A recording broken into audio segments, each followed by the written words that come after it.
Steve, Shinder. Yeah. I cannot believe it's May 20 whatever, 23rd. That's just crazy. Yeah, I know. Steve and Dan here on the Drum Talk TV News Desk Report. We got lots of stuff. Starting with an icebreaker. We did not discuss this. Who's doing it? You want to do it? You want me to do it? Do you have one? Or... I can come up with one. And folks, this is for you to chime in as well. Let's go with this. Who would you rather have as an Uber driver between John Bonham, Cozy Powell, Bill Ward, or Neil Peart? And why? I guess it would be Neil, because out of the music that each of those people are involved with, I think Rush is like the nearest to, you know, it's closer to the top of all the stuff that I prefer. You know, like I appreciate all these different bands and artists and whatnot, but Rush is really high up there. How about you? You know, it's kind of hard because both John and Cozy were pretty well known for crazy driving. Like I've read stories by Tony Iommi, who would go out with John Bonham in his Pantera or a Ferrari or a Lamborghini and just drive like up on the center median and stuff like that. So I think for safety reasons, and Bill Ward, you know, all great drummers who, of course, you'd love to have a conversation with. But I think for safety reasons, I'd go with Neil when it comes to an Uber driver, if you will. Okay. Yeah, and we'll check comments. Let us know, folks, who would you prefer as an Uber driver and why between John Bonham, Cozy Powell, Bill Ward, or Neil Peart? Yeah, for sure. All right. So let's start with this day in music. So yeah, this is May 23rd of each of these respective years. So in 2010, the Rolling Stones scored their first UK #1 album in 16 years with the re-release of their classic 1972 double LP, Exile on Main Street. The album, which was first released in 1972, had been reissued with previously unheard tracks. Their last #1 was 1994's Voodoo Lounge. I remember that. Cool. And in this day, May 23rd, 2006, the King of Sweden, the surviving members of Led Zeppelin with the Polar Music Prize, presented the surviving members of Led Zeppelin with the Polar Prize Music Polar Music Prize, sorry, in Stockholm, recognizing them as great pioneers of rock music. Robert Plant, Jimmy Page, and John Paul Jones were joined by the daughter of drummer John Bonham, who died in 1980, and her name is Zoe Bonham. The Polar Music Prize was founded in 1989 by Stig Anderson, manager of Swedish pop group ABBA, who named it after his record label, Polar Records. A lot of people don't know this. Sometimes we stereotype bands because of their music, but the members of ABBA, as well as the Bee Gees and Led Zeppelin, had a relationship. And there were a couple Led Zeppelin albums recorded at ABBA's studios as well. All right. And going all the way back to 1982, the UK Musicians Union moved a resolution to ban synthesizers and drum rhythm machines from sessions and live concerts, fearing that their use would put musicians out of work. Sorry, that just sounds fun. I never knew that. I don't remember that happening. That's quite interesting. Well, the best programmers for synthesizers are keyboard players, probably, and the best programmers for drum machines and whatnot are particularly usually drummers, but that's so off the wall. That's almost, Steve, as crazy as in the 1950s, and now as recent as the 50s, not the 1850s or the 1920s, but in the 1950s, they almost closed the US Patent Office because they thought everything had been invented. What? Did you know That's bananas. that's true Is that- too? Okay. Yeah, look it up. It's absolutely true. I'll say that sounds too absurd to be true, but it was the 50s and there's absurd things right now. So Absolutely. Okay, back to this date in 1973. Jefferson Airplane were prevented from giving a free concert in Golden Gate Park when San Francisco authorities passed a resolution banning electronic instruments. What? The group later wrote, "We built this city," about the band. That's just crazy. San Francisco authorities passed a resolution banning electronic instruments. Maybe what's missing from there is "at the park." That's all I could think of. Another almost as crazy as the patent office story and the drum machine story. yeah, some things, I guess, history repeats itself, That's true. Wacky history as well. Yeah, and in 1970, the Grateful Dead played their first gig outside the US at the Hollywood Rock Music Festival in Newcastle under Lyme, Staffs, England. Also appearing at the festival were Free, Ginger Baker's Air Force, Colosseum, Family, Black Sabbath, and Traffic. What a lineup!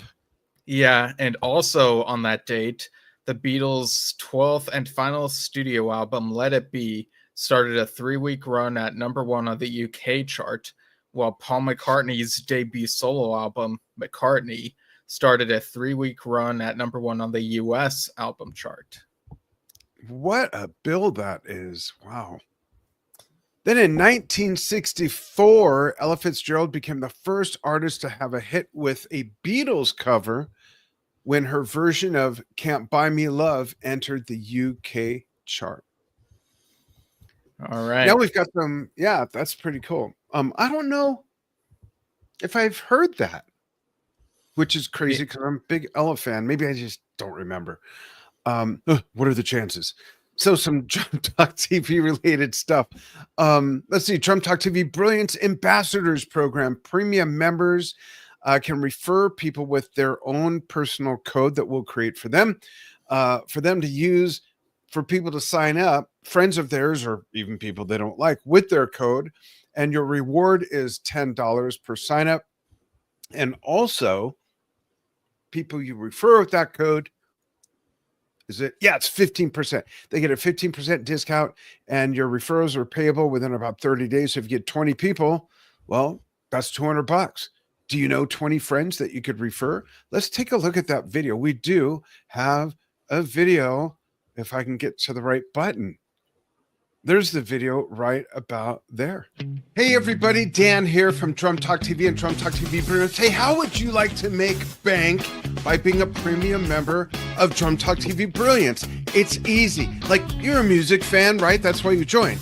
How many other music fans do you know, right? So what if they got a discount for joining if you referred them and you got $10 for each one you refer? I mean, you'd pretty much have to be a doofus like this to miss out on something like that, right?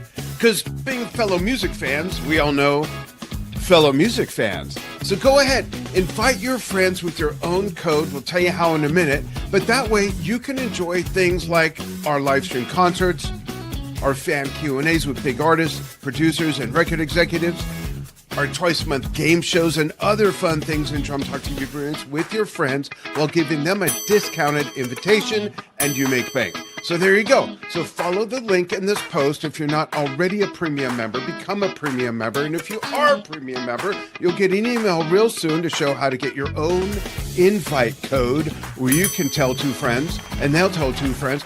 Tell 20 friends. That's $200. Wait, what? You'd have to be like this to miss out on that. You're not like that, are you? Invite your friends. Let's have some fun together.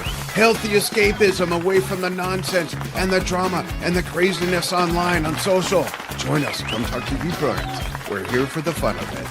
Oh, and at any time, you can become a premium member, refer your friends, and make some bank. I forgot that it was the video with me in it. That was weird. But yeah, it's a good program. And then you can tell your friends, hey, use my referral code, become a member, get 15% off. And that means you could join me in the fan Q&As with big artists, producers, and record executives. We get to ask them questions together. We could sit in on the live stream concerts they do, and all kinds of fun stuff. So check that out at DrumTalkTV Brilliance.com. In fact, just for fun, let's add this to the mix. And yeah, Steve, what do we got next? Yeah, so we also have 2 drumming challenges going on this month at Drum Talk TV Brilliance, and these are running until the 31st, 11:59 p.m. Pacific Daylight Time, US time. One of them is the Gavin Harrison drumming challenge, and people, of course, know he's played with Porcupine Tree, Pineapple Thief, King Crimson, Renaissance, and many more. We also have the Physical Graffiti drumming challenge, where people can play along to tracks from the 50-year-old classic Led Zeppelin album. Free members of DrumTalkTVBrilliance.com can send in 2 submissions to the play along challenges, and premium members can send in unlimited submissions. Unlimited. Another benefit of becoming a premium member. It's like playing poker with 8 hands. If you send in 8 videos instead of 2, increases your chance of winning. And there's so many great songs on that album. But here's Steve to tell you more about Gavin's. May is Gavin Harrison's birth month, and you can honor him in the Gavin Harrison Drumming Challenge, playing along to official tracks from Pineapple Thief, Porcupine Tree, King Crimson, Blackfield, Renaissance, and more. First, second, and third place winners can win a gift certificate to their favorite music store, as well as a free Drum Talk TV shirt, picked from 36 designs. And first place will have the chance to be interviewed live on Drum Talk TV.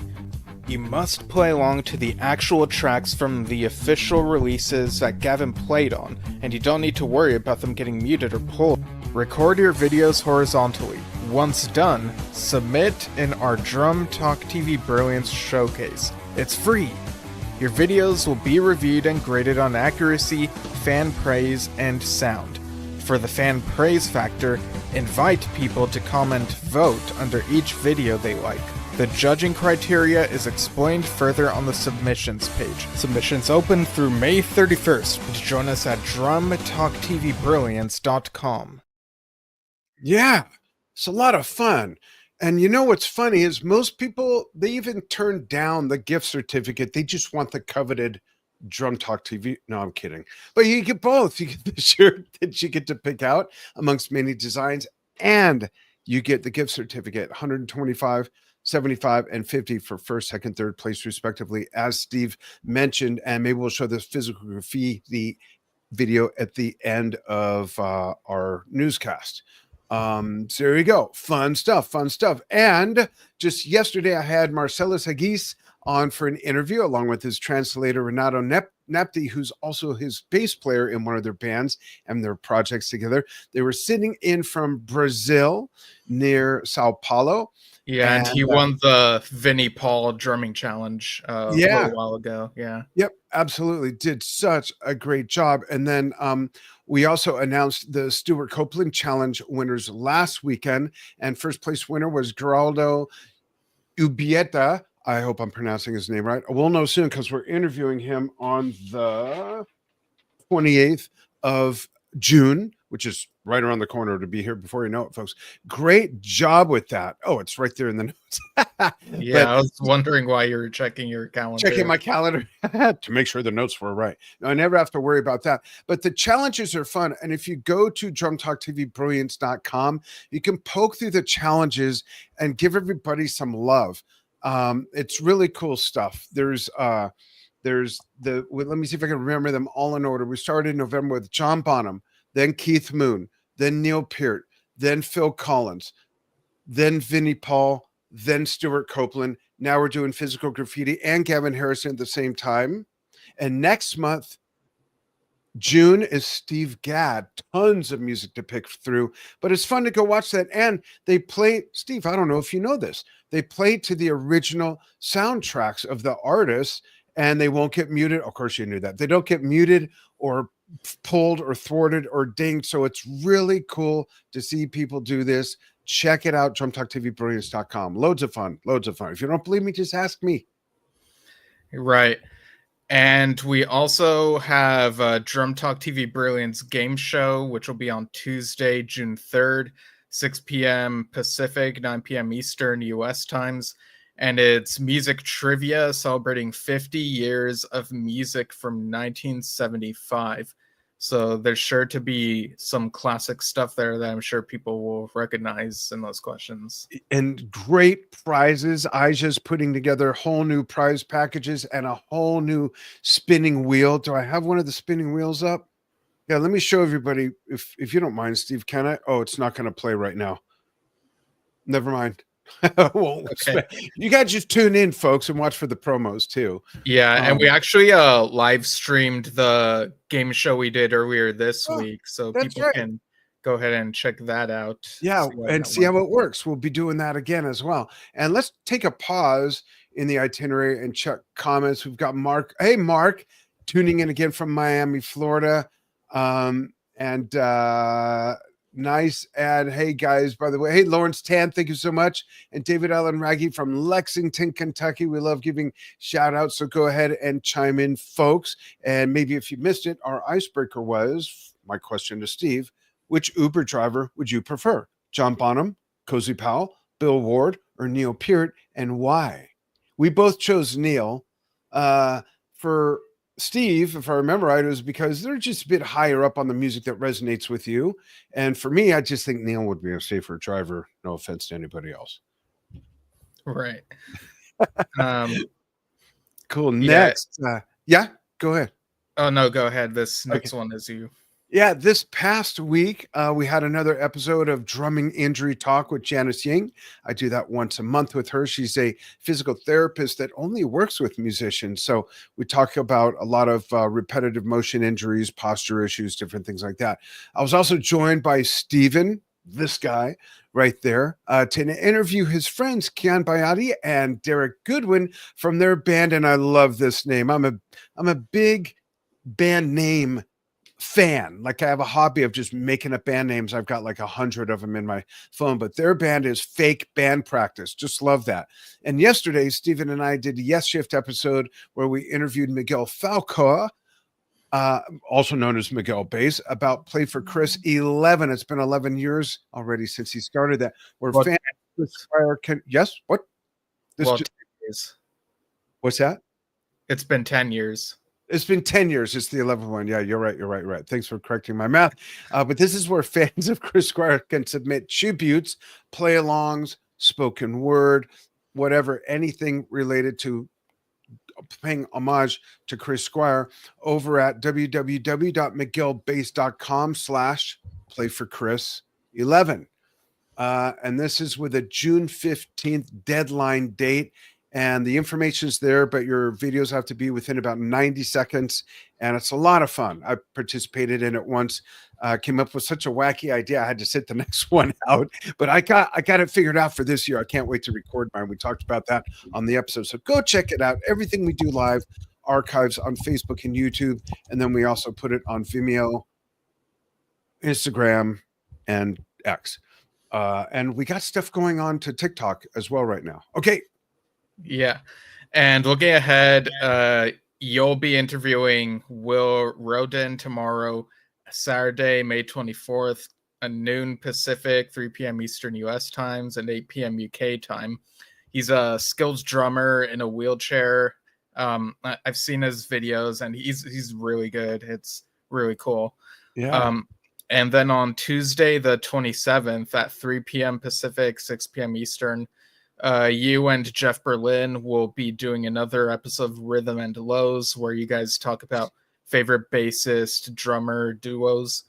And on the 29th, Ron Asiago, a drummer, returns to the show to talk about a show he's part of that's been filming recently. Yeah, he stays very busy. Absolutely. Yeah. So news outlets, this is music news now. News outlets have reported, unfortunately, that Daniel Williams, a former drummer of the metalcore band The Devil Wears Prada, was on a private plane that crashed in San Diego on Thursday, May 22nd, just yesterday. Williams' father, Larry Williams, told TMZ he was confident that his son was on the plane, but that the family had also not received confirmation from authorities at that time. The former drummer posted an image from the cockpit of the jet on his Instagram story shortly before takeoff. Responding to reports of Williams' death, the band posted an image of him on their Instagram account Thursday with the caption, "No words, we owe you everything, love you forever." By the way, I happened to come across this story in my Facebook feed. I saw that Luke Holland had just posted, when I saw it, he had just posted that he had literally just FaceTimed with Daniel, and they were friends for a long time. Oh, wow. Another victim was identified as Dave Shapiro, age 42, a talent agent and sound talent group STG owner. The crash occurred amid foggy weather in the U.S. military's largest housing neighborhood, damaging several parked vehicles. The San Diego Police Department posted on X that 100 residents were evacuated after the crash, at least 2 confirmed dead, 8 injured, and about 10 buildings damaged. Very, very sad story. Yeah, I mean, you just never know when these things are going to happen, how they're going to happen, and it really makes you think, Yeah, it makes you think about, I don't mean to sound like such a cliche or platitude, but how precious every day is, and not to get, I'm just going to say it, I'm not going to censor myself, not to get upset about the stupid shit. I mean, seriously, there's always someone so worse off than you that is so positive and uplifting and making it work with what little or whatever adversity they have, that anything like what we just read, can happen at any time. So Right. treasure every moment. Yeah. Today it was announced that Billy Joel has canceled all upcoming shows following a recent diagnosis of normal pressure hydrocephalus, or otherwise known as NPH. A press release read, "This condition has been exacerbated by recent concert performances leading to problems with hearing, vision, and balance. Under his doctor's instructions, Billy is undergoing specific physical therapy and has been advised to refrain from performing during this recovery period." Yeah. From a fan perspective, I can understand how disappointing cancellations can be, but of course this is due to his health, and it's good that he's taking care of that, doing the physical therapy, and I'm sure the fans understand that as well. He's got to get better before he can do anything else. Yep. Our mental, emotional, and physical health is the most important thing. So he's got to take care of himself. Also, I want to clarify something. The condition Steve read and referred to, normal pressure hydrocephalus, is not to be confused with, to sound like hydrosyphilis. That's not what it is. It's spelled HYDROCEPHLUS. So it's not related to syphilis. I only point that out because when one pronounces it, it sounds like that. And if someone's not reading it, they might misconstrue what it is. Yeah, I that didn't even occur to me, but yeah, good. Yeah. It's good that have you ever had a concert be postponed or canceled? Not to my recollection. Well, there's that one time I got upset with you and said, "You know what? Don't come over and watch me play." Just kidding. Right. Like I don't recall buying a ticket and then later on being told, "Oh, this got canceled or postponed." I know that in 2008, I don't think we had bought a ticket, but we were thinking of seeing Yes, but then John Anderson had his respiratory attack, so they postponed, and there's a lineup change, and we didn't end up seeing Yes until a year or so later. So I had both a postponement, and I'm curious, folks, chime in with your story if you have one along these lines. I had a postponement and a cancellation, 47 years apart. the Led Zeppelin was supposed to play March 25th at the LA Forum. Jimmy Page got food poisoning. They said Oh, from geez. McDonald's. Yeah. And I don't know if that was a joke because Robert referred to that when we did end up seeing them June 25th, 1977. And he said, happy that we were able to be here. Sorry we didn't make it in March. Jimmy had too much McDonald's. I don't know if that was a joke or what. So that was the postponement. And then 47 years later, which was last year, I had second row seats and there was no one sitting in the front. So I took that seat with my friend Philip Gelb to see Steve Hackett. And that show was canceled 15 minutes before he was to come on because he fell ill. And then it ultimately got canceled because the tour ended. He went home. And it wasn't until literally a couple months ago I got an email from what's the StubHub? I got an email from StubHub saying we refunded your parking. That's great. What about the $450 concert tickets? Right. Like, Well, what? so I might have an update. So was this at the Celebrity Theater? It was.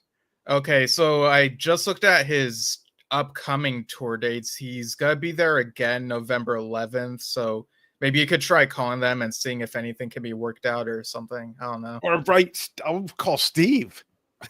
Yeah. Hey, have you finished my son's book? And by the way, for those who don't know, we've had Steve on a couple times. Yeah.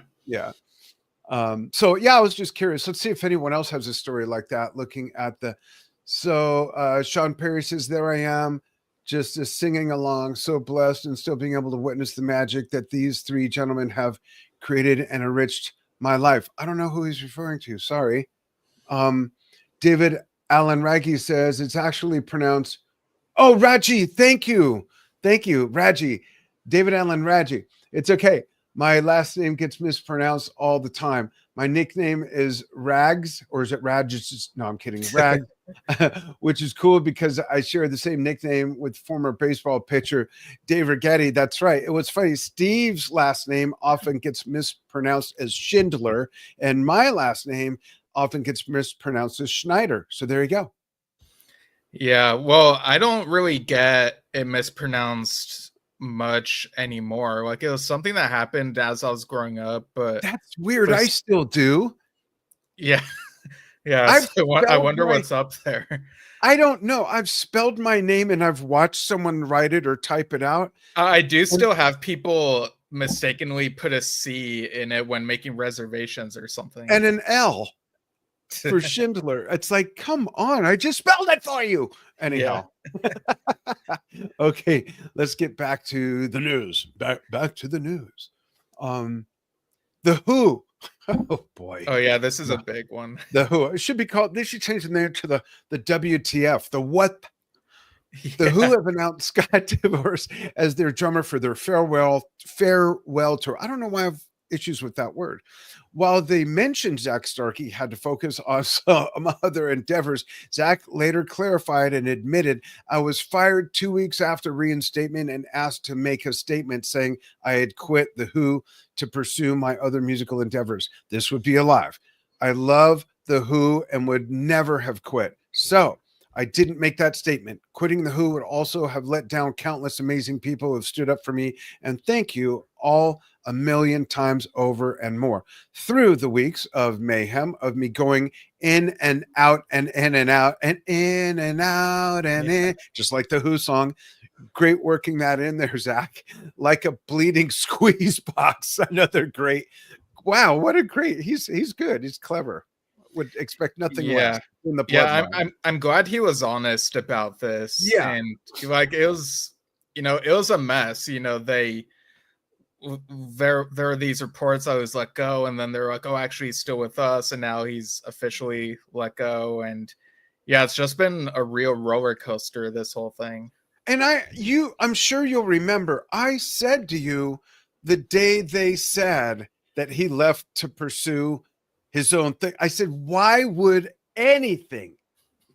I'd miss, sorry, but not you or any of our combined 11 kids. But if we were to have another baby, which is scientifically impossible, I'd miss that to go on the Who farewell tour, especially if I had been their drummer for 20 years. Like, oh, I think I'll go concentrate on my own band. You guys have fun on your farewell. It was bullshit from the beginning. And who didn't see that, you know? Yeah, I did think there was a possibility that one or the other, maybe either person, maybe were thinking, this isn't really working, so let's part ways. But yeah, it does look like he was let go and they were trying to cover it up with this other reason. But yeah, looks like we know the actual story. So I'm there you glad he go. was magnanimous enough to stand up, and I wouldn't be surprised if there's some sort of lawsuit saying he broke an NDA and a non-disclosure confidentiality agreement.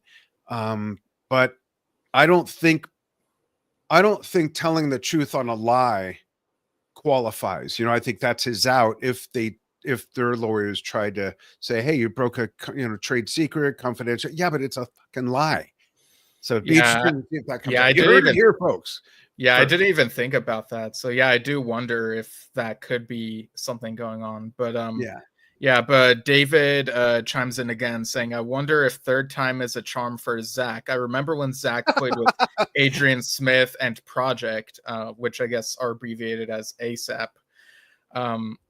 But yeah, and in terms of, Zach, I feel is very talented. So I don't think it would be tough for him to get more work with like other bands and collaborations and stuff. Like, yeah. I mean, what rock band wouldn't want the son of Ringo Starr, the most influential drummer in pop/rock music ever, him, John Bonham, depending on who you ask, that's over 50, or someone who was the drummer for the Who. And in my opinion, no offense to Kenny Jones or Simon Phillips or anyone else that played with you in Keith Moon's stead, but I think Zach was their best fit. That year they played at the Super Bowl and they had close-up cameras of Zach. I remember watching that back then. Yeah. Oh, he was so good. And I said, that's the guy. So he will have no trouble finding work and doing what he, calling the shots to just do what makes him happy doing, which is what it's all about. Right. That's why you're here with me, right? Wait, right.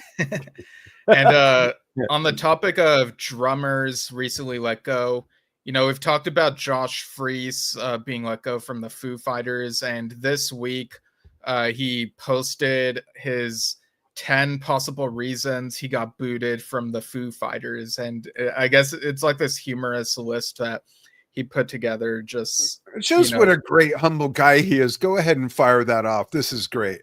Yeah, so number 10, once whistled My Hero for a week solid on tour. Number 9, could only name one Fugazi song. Number 8, 2 words, polyrhythms, which is funny because that's actually just one word. Number 7, metronome-like precision behind the kit deemed soulless. That's kind of funny. Like with drummers, it's like, do people want them to be precise or to be raw and like outside of bounds? It's like, what do people want with drummers? That's a whole interesting point and conversation, because there are a lot of people, and don't kill the messenger, folks, but there's a lot of people that say Neil Peart didn't have groove. He had, and I disagree. Yeah, there's groovy points in his playing, but it was so precise. He was like a machine. So that's kind of what he means by that. Like if someone plays to a click, there's no soul, and it depends on how the drummer plays. Okay. So number 6, demanded starting every rehearsal with a 20-minute cowbell sound bath. Number 5, never even once tried growing a beard. Wait, cowbell sound bath. I'm trying to like picture and hear what that would be like. That's good therapy. Yeah. Number 4, didn't show up in studio because Mercury was in retrograde. Number 3, promised Noodles he could be the 4th guitarist. Number 2, refused to perform unless he was guaranteed a Ouija board and nunchucks after every show. And number 1, the whole poodle thing was getting to be a bit much. So did you see the post? Damn, I should have had it ready for this. the band he's on tour with. So he's already on tour with someone. I can't remember the name of who, because I might not be familiar with them. No offense, but he posted a picture of a note from the band saying how much they appreciate him, how good he is, and out of respect to make sure you do perform, there was a Ouija board with a set of nunchucks on top of it in his Oh, dressing that's room. funny. Yeah, darn, I should have thought of that. Um, funny stuff. That's a great list. I'm glad he came up with it too. Gorillaz have planned their 25th anniversary. That's Gorillaz with a Z if you're not familiar with it. 4 special standalone live shows, East London's Copper Box Arena, set to take place August 29th, 30th, and September 2nd and 3rd. The series will coincide with the opening of a special exhibition entitled House of Kong, which will offer visitors access to the virtual band's headquarters while documenting their history since their formation and first single, Tomorrow Comes Today, in 2000. Wow, that was 25 years ago. Wow. The experience will chronicle the journey of members bassist Murdoch Nichols, singer 2D, drummer Russell Hobbs, and guitarist Noodle through their musical innovations. Let's get Russell on. That's cool. That'll be neat. I'd love to see a DVD of one of those shows or a combination of. That'd be cool. Yeah, that would be cool. Kelly Hansen has announced that he will leave Foreigner at the end of the summer 2025 tour. He announced this live during a broadcast of NBC's The Voice. He introduced Luis Maldonado as his official successor. Hansen said, "Being the voice of Foreigner has been one of the greatest honors of my life, but it's time to pass the mic. Luis has the voice, the energy, and the soul to carry these songs into the future. I couldn't be prouder to hand this off to him." You know, I'm not super familiar with Foreigner and their history, but I think with rock bands in general, you don't really get much of like, you know, explicitly like the torch being passed from the predecessor to the successor. So it's really nice when we have moments like that now and then. Yeah, there's been very few. There's that, of course, Chris Squire to Billy Sherwood. Yeah. There's been a couple others I can't think of right now, but you're right. That's rare and it's cool. What I don't want to open a can of worms, but what is your position in general, not with any band specific, but what's your take?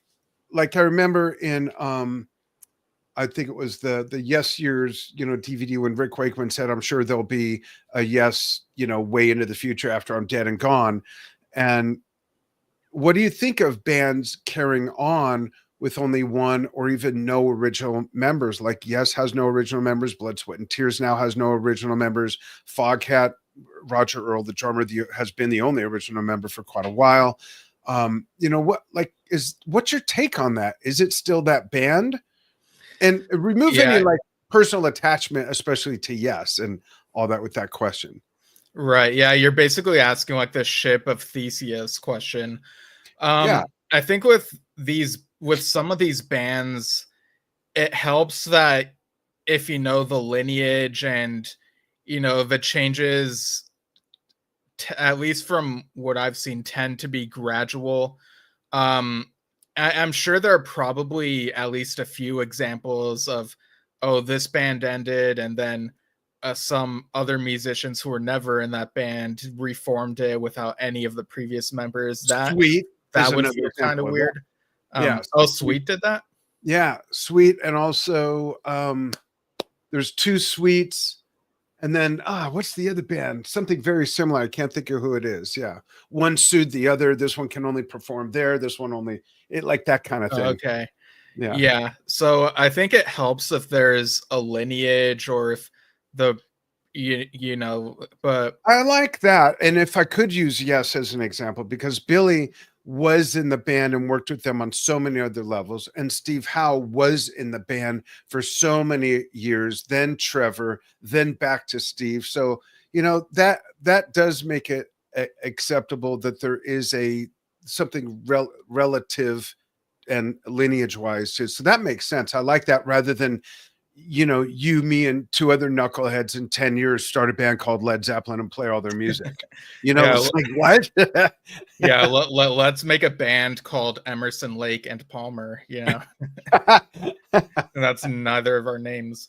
But Right. Oh, yeah, David Allen Reggie says Reggie, sorry, says Bruce Dickinson did that with the fear of the dark. It gave him, there it is. It gave time for Steve Harris of Iron Maiden to find a vocalist, and Blaze Bailey of Wolfsbane got hired. Yeah, that's right. The Fear of Dark tour, and also Tony Iommi at one point.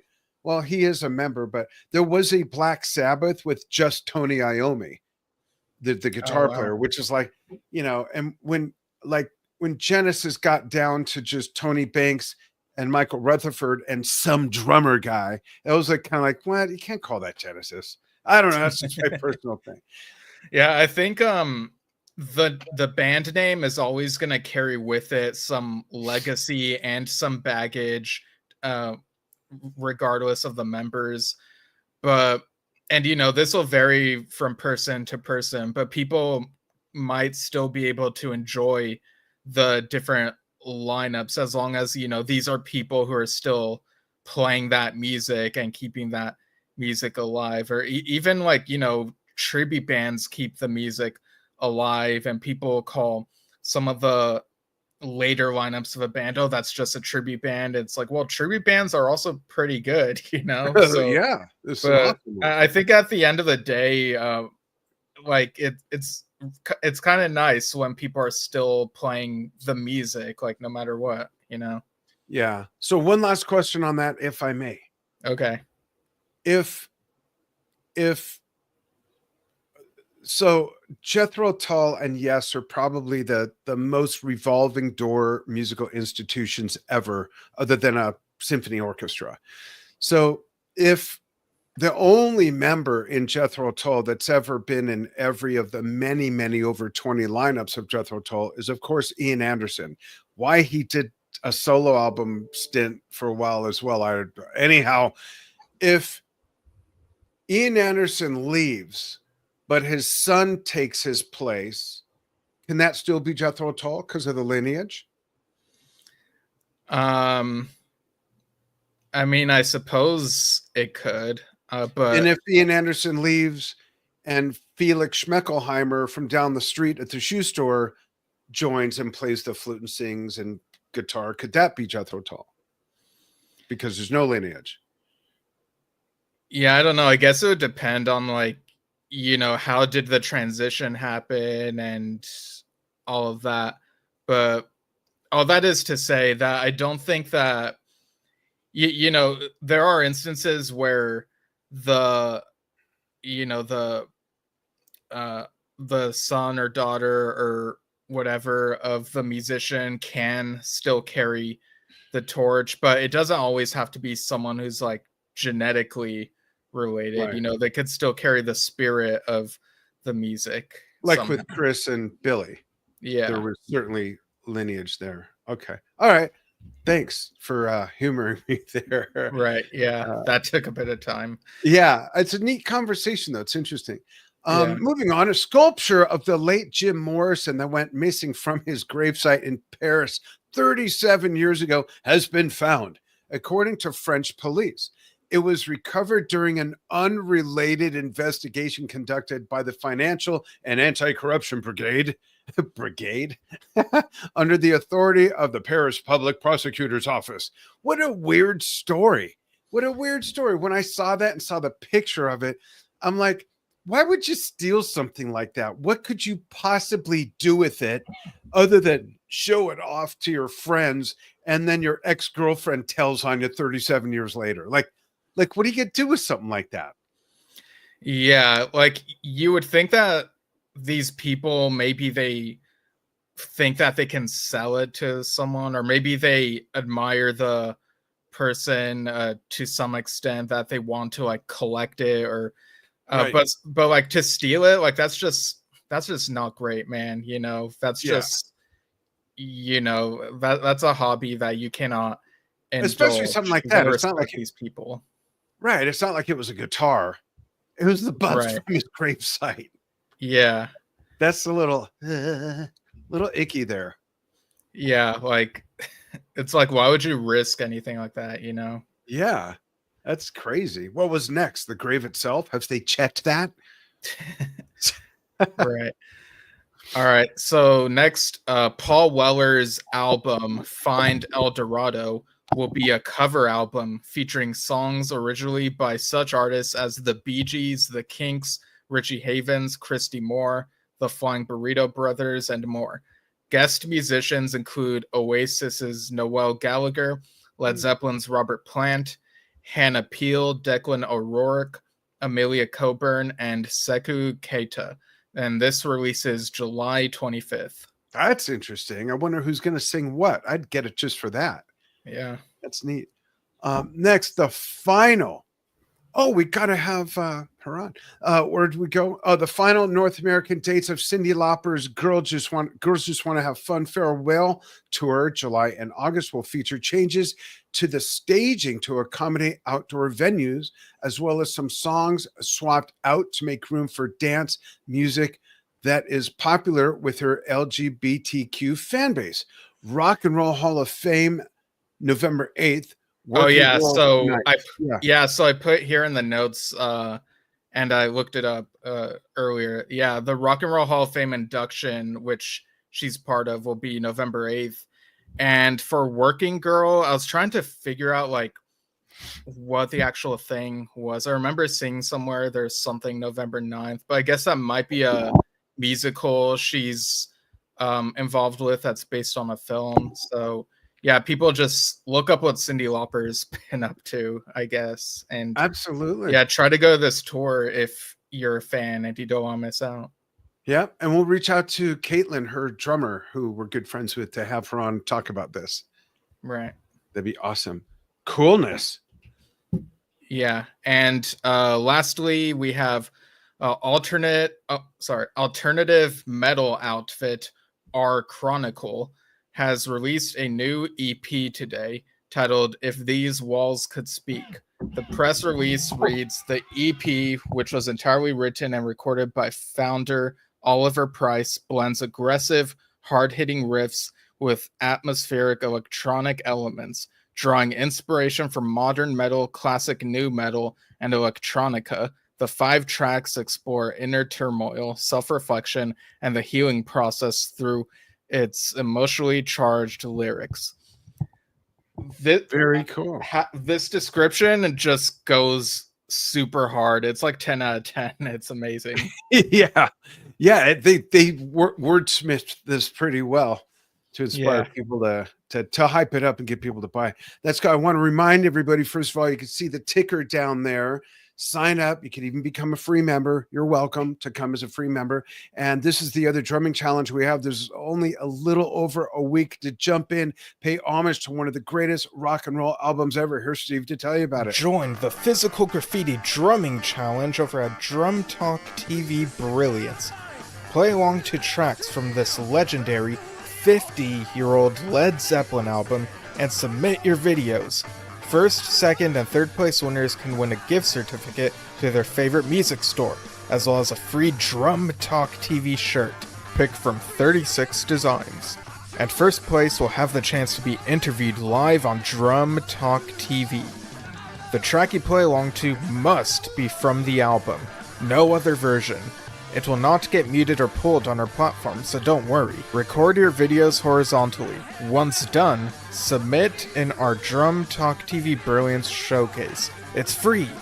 Your videos will be reviewed and graded on accuracy, fan praise, and sound. For the fan praise factor, invite people to vote under each video they like.